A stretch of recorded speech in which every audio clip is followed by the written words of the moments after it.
Hey, what's good, guys? This is Cahmron. Today I'm going to be talking a little bit about the NBA 2K26 Courtside Report that dropped this week, as well as the sort of gameplay preview that included some pretty crazy new changes, updates, features, and stuff like that. So, just off the top of my head, obviously, a lot of people are going to be happy you can actually play the twos court again. L2 cheese is gone. There's going to be more penalties for dexing.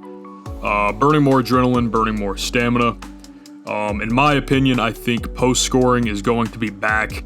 Real layup green windows, real layup green meters are back, which means, you know, your post move green meters are back. Saw this in the gameplay today as well. And obviously right there too, you saw Jokic showing off the new post move go-to shot. So there's going to be a whole variety of moves with that as well. Shimmies, baby hooks, which I'm very excited about. ProPLAY, I believe, you know, they added a little bit more with that as well. So instead of it being a lot of mocap stuff, it's going to be more like physics dependent, physics reactions.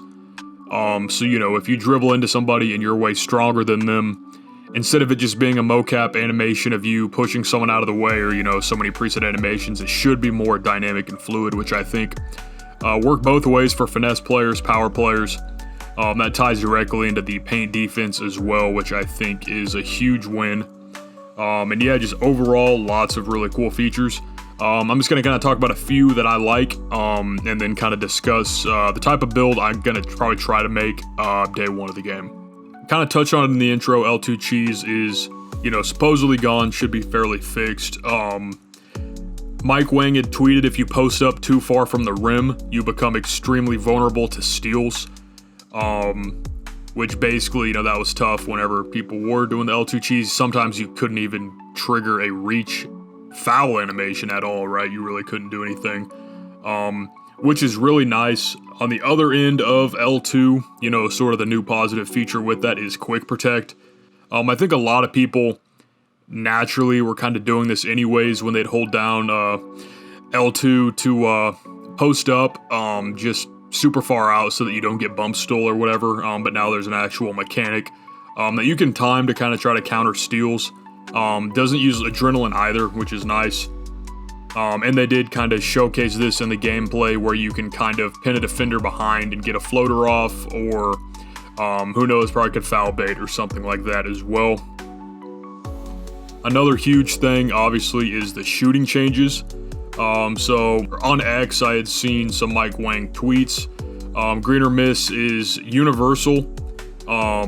Pure green windows, there are no drop-offs at the beginning or end of the green window. It's just a flat green window. Couldn't be more excited about this. Really just makes the gameplay, in my mind, more rewarding. If I know how to time some sort of crazy post-hop shot, even if that green window is tiny, right, I at least just want a chance to hit that if I do know the timing. Along with shooting, obviously, we've got the enhanced rhythm shooting. So now you can control your shot speed. You can speed it up, you can slow it down, and ultimately, you know, the green will be determined if you slow down your shot and you still time it properly with your stick tempo. It's going to go in, right? If you speed up your shot and you time the release properly with your tempo, it's still going to go in, which I think is a really, really unique mechanic. You know, sometimes you may get a bad catch, or you just sort of need to fire up a shot really quick and kind of feel limited by the catch animations. And I think this is going to be very helpful situationally in the game. Kind of hand-to-hand with that, you do have the ability to not have those dips when you catch the ball if you're taking a, you know, static, non-moving corner shot, which is huge. If you like sitting corner or you're spotting up consistently on a team, not having those dips is just going to speed up your shooting ability so much.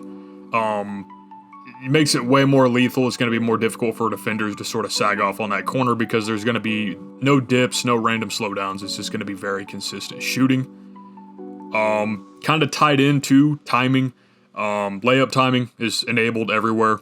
I really, really like this. I think it personally gives me a reason to invest in a higher layup.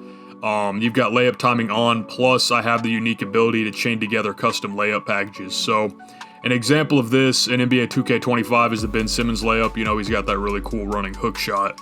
I'd be able to chain that with, you know, some of the really nice LeBron finishes or the Michael Jordan layup animation where he jumps from like free throw line, right? And I think you could just make some really, really unique layup packages optimized for your play style. Kind of the same thing with post scoring now, in my opinion. You have the signature go-to post shots.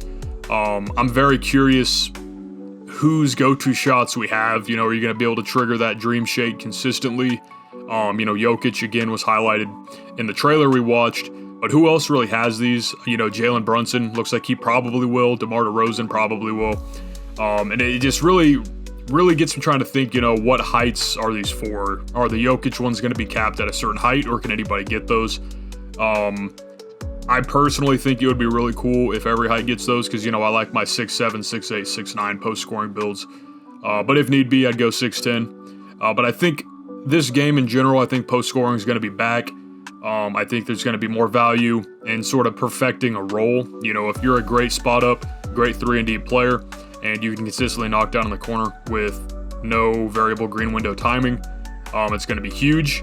The gameplay is faster this year as well, but I think depending on how you play, you know, you could also slow it down. I'm a weird player. I either am just going to auto pull a 3, or I'm going to slow it down ISO and get to the rim and score. So I really want to try to find a balance where I can kind of be in control of my own tempo. If I want to play fast, I can play fast. If I want to slow it down and back someone down, post spin them, I'm going to be able to do that as well. Another huge thing that I am genuinely very excited about is rebounding timing. I think there's been a little bit of confusion on this. Everyone's talking about a rebounding green window. I think this is more so feedback showing you why you got a rebound or why you did not get a rebound, you know? So if someone's on a 7-foot build with an 85 rebound, but, you know, you're on a 6'9", 6'8" Dennis Rodman build and you perfectly time that jump, you should get that board over the 7-foot build. And I felt like, you know, years past, this year as well, you know, a lot of it just sort of seemed like RNG where the ball rolled off. But with the ability to kind of time your jumps, it kind of adds a little bit more of a skill gap to rebounding, which I think is going to separate and segment, you know, your really elite bigs over somebody that's just making it big, basically. And I think that's going to be a really good thing for the game, in my opinion. I also think rebounding guards are going to be really, really good this year, just with the ability to crash quickly with higher speed than bigs and a higher vert. And whether it's going in for a putback or just grabbing a board and kicking it out to somebody. A few other key changes that I'm pretty excited about: the dynamic dunk meter mixed with the green window and the dunk meter rework. So now the dunk meter, you have to hold down the sprint button and hold down on the right stick.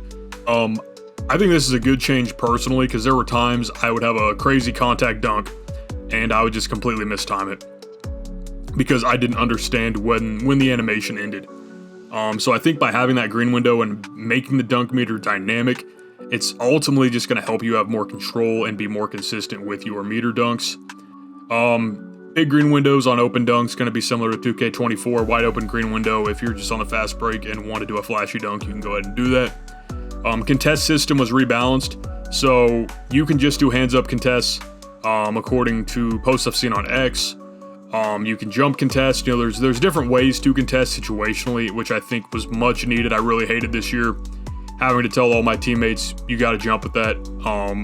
And then people just would keep getting burnt. Real excited about that. Obviously, coverage percentage is back as well now, so you can kind of have a true aggregate number to that contest. Ball handler stunned when they get poked. This is going to make it be a true 50-50 situation. You know, a lot of times this year I would get what should have been a steal, but the ball handle just randomly gets the ball back.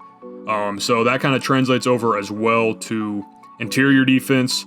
A big will actually stumble when they're blocked, which gives the defender a chance to be rewarded for timing their block. You know, instead of getting a block, the offensive player immediately gets the board and dunks on you. There's a little bit more with that now. Passing rework, so you can now do wrap passes if you double tap circle on PlayStation. That kind of replaced the flashy pass. This will give you more control over how to throw those passes, whether it's you're at the top of the key and somebody cuts and you just tap X this year and it just goes dead straight into the defender's face. With a wrap pass, you know, you might be able to get enough angle on there to finish that play. a little bit more Euro step customization as well. And now kind of talking a little bit about what build I think is going to be really, really strong. And I could be totally wrong with this, but I think a 6'7" to 6'10" wing, depending on how tall or what position you can be 6'10" at. I think a 6'10" small forward could be really, really dominant this year. You would have probably all the post go-to shots. You could have some very unique customizable layup packages. Things like Giannis cross. Assuming it's 80 ball handle capped or 78 ball handle capped, you can get some decent dribbling animations, decent speed, good athleticism. And I think overall, just being a 6'10" wing really unlocks the post game. And again, I'll say this another time, you know, they referenced game speed being up, but they've also added a ton into the post. So I think if you take the time to really figure out your post moves, even if it's just another piece to how you play, I think it's going to make you a more versatile offensive player and really help your squad just force the people guarding everyone to just see different looks and react differently to certain people. So I think that's going to be pretty powerful.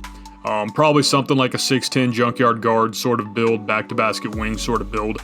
Probably got what I'm going to make on day one, but I'm so excited for this game. Genuinely, I think they've made a ton of great changes this year. Really, really excited to see when the builder is revealed. Really, really excited to get in the builder to see these crazy names we can make. I'm definitely expecting 2K to add more build names. This year there was over 300. I wouldn't be surprised if there was like 400 build names in NBA 2K26. So with that, be sure to drop below what are you most excited about for the game. I think early access is August 29th. So if you got that pre-ordered, definitely hit the lab. Tons of really, really nice quality of life changes, and I'm very, very excited for that. So enjoy the video. Be sure to drop a like, drop a sub. That's all I got. Hope everyone has a great day. Peace.